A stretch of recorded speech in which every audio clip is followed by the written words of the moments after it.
Pour vous, c'est quoi l'éphéméride? Éphéméride? Le plaisir de sa folie? Aimer dire fêlé? Éphéméride. Proclamer l'amour. Agir. Dire aime et fait. Éphéméride. Sortir la tête hors de l'eau prévient plissure de la peau. L'éphémère ride. L'éphéméride? Ouais, ça, les dessous de la politique, quoi. L'éphéméride, tu vois, le retour. Ah, vraiment, l'éphéméride, hein? C'est prendre du recul, l'impermanence des choses, l'idée éphémère, l'effet méride. C'est l'histoire d'un timide. Aux yeux du monde, il était si simple d'être acteur quand on se choisissait le bon rôle. Proclamer ses rêves, mais l'intimité était le révélateur de nos mots, de nos vrais rôles.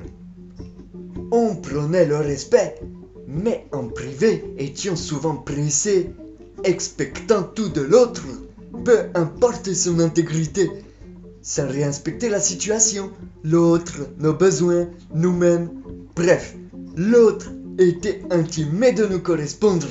Dans l'intimité, tout était dit, d'où parfois en façade, une certaine timidité.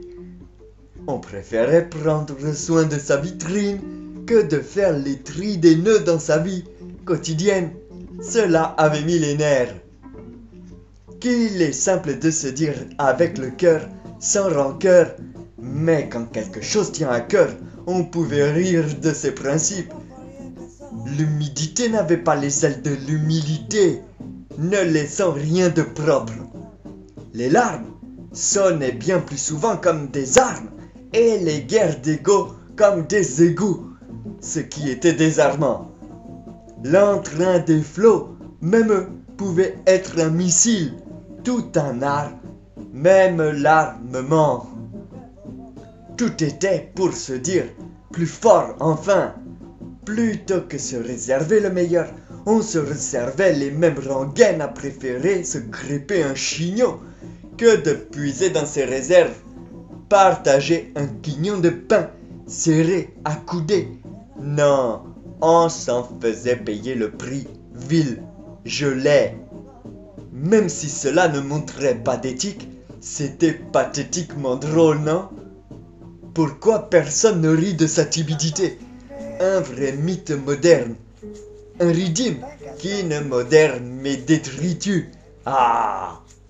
Les mines de tout le monde se ternissaient si la haine avait l'aspect même d'un bon miel. Préférant avoir tous les droits, chacun n'avait patience d'une lente moisson, la récolte saine de mois d'efforts, comme gravir 5 ou 6 monts. Non, on se faisait miroiter monts et merveilles, narrant si se voir était facile, alors que c'est bien à la profondeur de lui-même que succomba Narcisse. Une foi incommensurable, et un amour lui permettant de se sentir bienvenu, même en enfer. Au contraire, quand le regard se porte sur la lueur au fond de soi-même, ce n'est plus le regard d'autrui dont on se sert, quoi que l'on ait à se prouver. À prouver son idée du bien et ses vœux ainsi mis à nu. Regardez ce que tu aimas et va vers l'inconnu, celui de chaque matin où attentif il y a quelque chose à bouger.